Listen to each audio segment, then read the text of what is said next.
পরম করুণাময় ও অসীম দয়ালু আল্লাহর নামে শুরু। আপনার কাছে আচ্ছন্নকারী কিয়ামতের বৃত্তান্ত পৌঁছেছে কি? অনেকের মুখমণ্ডল সেদিন হবে লাঞ্ছিত, ক্লিষ্ট, ক্লান্ত। তারা জ্বলন্ত আগুনে পতিত হবে।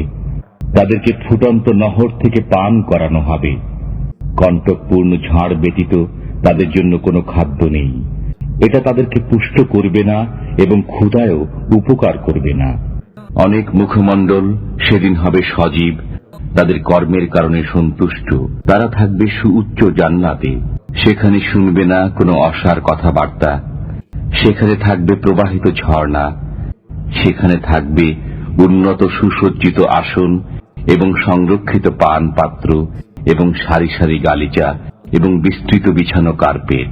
তারা কি উষ্ট্রের প্রতি লক্ষ্য করে না যে কিভাবে সৃষ্টি করা হয়েছে, এবং আকাশের প্রতি লক্ষ্য করে না যে তা কিভাবে উচ্চ করা হয়েছে, এবং পাহাড়ের দিকে যে তা কিভাবে স্থাপন করা হয়েছে, এবং পৃথিবীর দিকে যে তা কিভাবে সমতল বিছানো হয়েছে? অতএব আপনি উপদেশ দিন। আপনি তো কেবল একজন উপদেশদাতা, আপনি তাদের শাসক নন।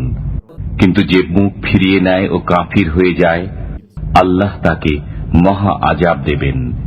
নিশ্চয়ই তাদের প্রত্যাবর্তন আমারই দিকে, অতঃপর তাদের হিসাব নিকাশ আমারই দায়িত্ব।